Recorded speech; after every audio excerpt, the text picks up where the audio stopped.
you all have in your purview. It says Rockville Pike is in need of safety. Need of a safety valve, I think this is. Traffic and roadway improvements. That's why I've got my glasses on here. It's in every top 10 list. I need of improvement. Since I'm the author of that, let me real quickly say, Rockville Pike has been in every list of safety values needing improvements. Rockville Pike from the mixing bowl to Bethesda has road problems on the right lane where we transit drivers drive every day. And secondly, Tyler Street, Rockville Pike has needed a traffic light for 30 years, and under the warrants of the state have been neglected, yet we can't drive. Well, let's ask them whether they can do anything about it, because that's what your question, the part I can read, sorry, is on the back. Can you do anything about Rockville Pike? I think it's you, Jenny. Yeah, well, the highway user funds have been dropped from a contribution to the counties and the municipalities. And while that is a state road, I'm going to try to get the rest of the pike included with some of the improvements that are being done down near NIH and Navy Medical for the BRAC, for the base realignment and closure and the coming of Walter Reed to Navy Medical. So I'm glad you mentioned that, because I've noticed several other things, and on up, you know, on up the pike, like Goody Drive and 355 is a failing intersection at rush hours, and as we have several other failing intersections. But I'm glad you mentioned that, and I'd like to talk to you later if you give me the exact specifics. And I have a great relationship with the head of state highways, so I'd be glad to do that. Cheryl? Well, Harry, I'm kind of surprised by Jenny's answer, I have to say. She's been in office for 32 years. I'm a native of this area. The pike has been around my whole life. The idea that this is a new issue is disappointing. The idea that somehow that we suddenly have problems on the pike is perplexing. So I can tell you that I went to the charrettes, the meetings about what we should be doing on Rockville Pike, how we can make it more attractive, easier ingress and egress, how we can support the businesses. We also have residents who live on the pike. There's so many aspects that are about safety, economic development, appearance, the environment, parking, lighting. There's so many issues. And the city, Mayor Marcuccio succeeding our former mayor, the mayor and council have to make some decisions, and then, like so many other issues, it's about partnerships. Coming to the state, asking for support where appropriate, federal government where appropriate, and working together to make sure the Rockville Pike is a safe and attractive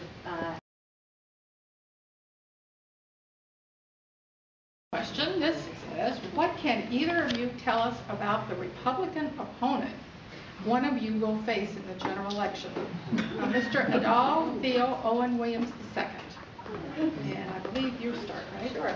What can you tell us about the opponent that will be there in the fall? I have looked him up. I have never met the man. He did not file in time to actually go through the regular process to become a Republican candidate. He was put on the ballot by the Rockville Central Committee, so I don't know what that reflects in terms of his passion about running, ability to reach voters or anything. He's an African-American man. He lives in Gaithersburg, and I look forward to meeting him if I'm the nominee, or if I'm not, and I'm supporting those who are. Thank you. Well, we agree on that.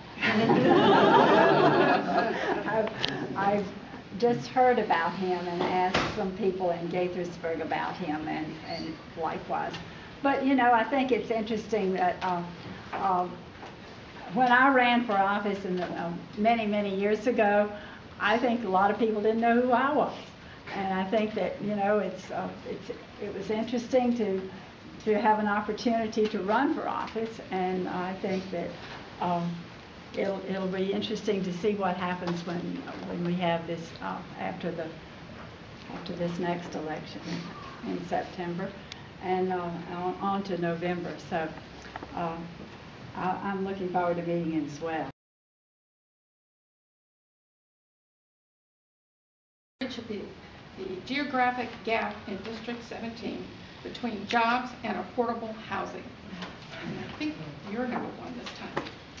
Wow. The geographic gap in District 17 between jobs and affordable housing. Geographic. That's what it says. Bridge. Geographic bridge. Well, would you repeat the question? Some people back here. How do you propose to bridge the geographic gap in District 17 between jobs and affordable housing? Well, I don't know what the geographic gap is in housing. I think we have a pretty good mixture of housing here. But could someone explain that? I would say it's affordable housing not being close enough to the jobs or connected well enough by public transportation. Right. Well, the answer It's not my is- question, yeah. that's my guess. Well, It was my question, but that's exactly what I meant. Okay. There you go. well, that's exactly. I mean, we do. I think we need to start it now. Now we know what we're talking about. Now we know what the question is. Yeah, we do need more public transportation to help people get to work. We've passed legislation to supposedly make it safer for people to ride their bikes, also to work and so forth. But I think the way the real estate market is today, it's really very difficult for people to afford housing near metro stations. But that's not really. I mean, we need to try to have more opportunities for people to maybe to rent room. I mean, I don't know what the city's doing about encouraging people who have empty spaces in their houses to, if they find somebody to rent. But I think that that's really a very weird question to answer. Okay. Thank you. Cheryl? Wow. Okay. I don't think it's a weird question at all. I think, as Jenny said, Montgomery County is an expensive place to live. We've got a high cost of living. And I think we want our teachers and our librarians and our small business owners, we want our kids to live here. We don't want them to have to move out 2 hours away and have a heck of a commute to try to get to their jobs. We've got to be committed to smart growth where there's affordable housing near the jobs. There's got to be mass transit so that they can get there, which is why I support the CCT, the Corridor City Transitway, and the Purple Line. Smart growth is fundamental. It's good for the environment, it's good for our economy, and it's good for including people so that they can live near where they work. I've worked with the nonprofit community a lot, as I've indicated in one of my earlier questions, and one of the projects I worked on was bringing affordable housing to Rockville. It was controversial in some areas, and other people applauded it. But I think we want our kids and the hardworking people in our community to be able to live near their parents and grandparents, near their jobs, and near mass transit. We all have to work together to make sure that it can be affordable to live in Montgomery.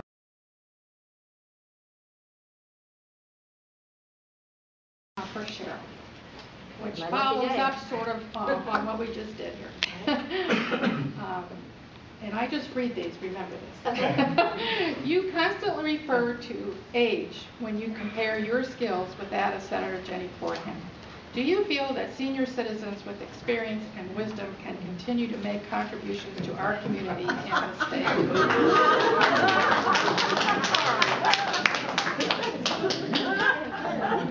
Has anyone in this room ever heard me talk about Jennie Forehand's age in any public or private setting? Yeah, Thank by you. innuendo. It's time, energetic, She did ask. She did ask. Go ahead. Jennie has been in office 32 years. That's a long time. She could have started at any age. It's not about her age. My husband taught for 32 years. It's not about his age. He did it for a good long time. He was a great teacher. And then he thought it was time to retire and do something else. I do not believe this is about age. And I don't think that energetic is any sort of code word for anything. I think there are spry and energetic 95-year-olds, and there are lethargic and lazy and quiet and passive 17-year-olds. please, we should both be judged, not on some demographic question, not on our age, our religion, where we live, where we're born, anything. I think we should be judged as to who would be the most effective senator for this area in these hard times. That's why I'm running. No code words, no bias. Age and what should be the temperament for people making the choices. Well, I think I'm really proud of my age, and I think the older I get, the smarter I am, and the more wisdom I have, and the more opportunities I have to understand the problems of people at all ages. And I'm a grandmother, and I'm really proud of that. And I think that nobody has ever said anything that I would be, that anything I have ever done was not as good as it would have been if I were 30 again, because I'm really out there. I'm everywhere. In all meetings, you see me morning, noon, and night, and my energy level is up. But it is a code word.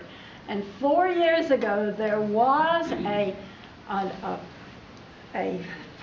telephone survey, and of course, I'm not sure whose it was. I can't prove it. But the first question was, for your state senator, would you prefer 44-year-old Cheryl Kagan or Jennie Forehand, who's 102? No, she used my exact age. Okay, that's you're way over your time. Okay.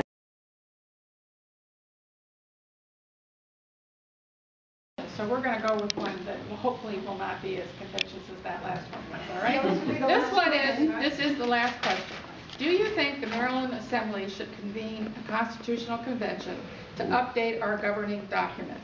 State law allows the question to be raised every 20 years. This year, the question will be on the general election ballot. And Jenny, you are first, I believe. I've heard a lot of discussion about this, and we had a briefing on the Constitution because not many of us have read it recently, and but I am not in favor of that. I think that particularly in this environment that we're in right now, we don't know what might happen. I think we have a wonderful state.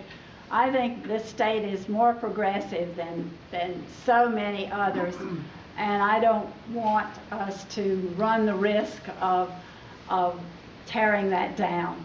But it's really, from what I have gleaned so far, I'm going to be voting against that, having a Constitution Convention.